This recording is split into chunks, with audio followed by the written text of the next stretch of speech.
There are two views of the Israeli military, what you hear in most of the media and the truth.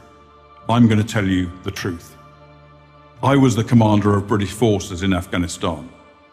I have fought in combat zones around the world, including Northern Ireland, Bosnia, Macedonia, and Iraq.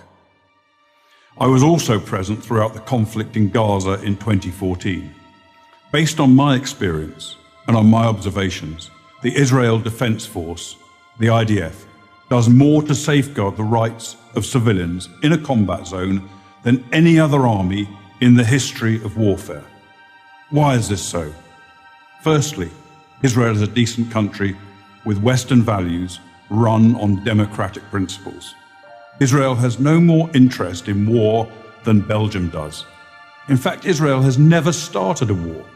The only reason it ever goes to war is to defend itself. And it has to defend itself because, unlike Belgium, it is surrounded by countries and armed groups that want to destroy it. Secondly, Judaism, with its unsurpassed moral standards, remains a major influence on the citizens of Israel. I say this as a non-Jew. Thirdly, the army is composed overwhelmingly of citizen soldiers. Israel's a small country with a small professional army. To fight a war, it depends on its conscripts and its reservists. These are ordinary citizens, from professors to plumbers, called upon to defend their homes. They don't want to be fighting, and they don't want to harm others. Nowhere was the essential morality and decency of the IDF more evident than in the Gaza war of 2014. If ever there was a purely defensive war, this was it. The war was started by Hamas, the terror organization, designated as such by the US State Department that runs the Gaza Strip. In the first 6 months of 2014, Hamas launched hundreds of rockets at Israeli civilians. After repeated warnings from Israel to stop, the Israeli Air Force finally conducted precision strikes to halt the rocket fire, and the IDF advanced into Gaza to destroy a network of terror tunnels that Hamas had constructed to attack Israeli communities near the Gaza border. The IDF took extraordinary measures to give Gaza civilians notice of targeted areas, dropping millions of leaflets, broadcasting radio messages, sending texts, and making tens of thousands of phone calls.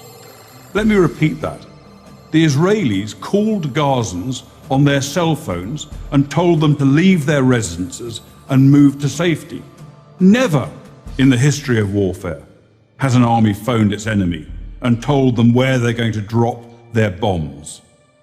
Many IDF missions that could have taken out Hamas military capabilities were aborted to prevent civilian casualties, increasing the risk to Israeli citizens and soldiers.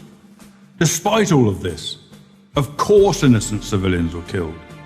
Every war is chaotic and confusing, and mistakes are frequent. But mistakes are not war crimes. Hamas, on the other hand, committed war crimes as official government policy. Hamas deliberately positioned its military assets among the civilian population, hiding weapons in schools and hospitals, and placing rocket launchers alongside apartment buildings, then forced those civilians to stay in areas they knew would be attacked. They also instructed their people to report the lie that every Gazan killed was a civilian, even if they were actually fighters. And if there were no civilian deaths, Hamas made them up. Numerous internet sites show Palestinians elaborately staging sniper victims and smashed ambulances, among other phony horrors.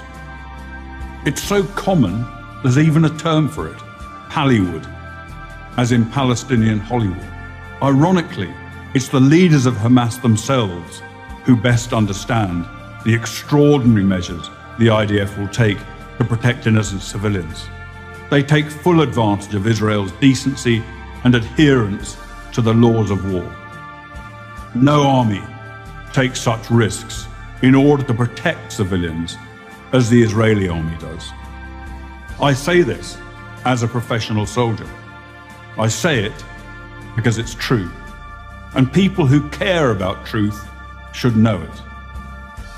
I'm Colonel Richard Kemp for Prager University. Join Prager University. Click here to subscribe to our YouTube channel. Click here to sign up for free at prageru.com for quizzes, contests, and prizes.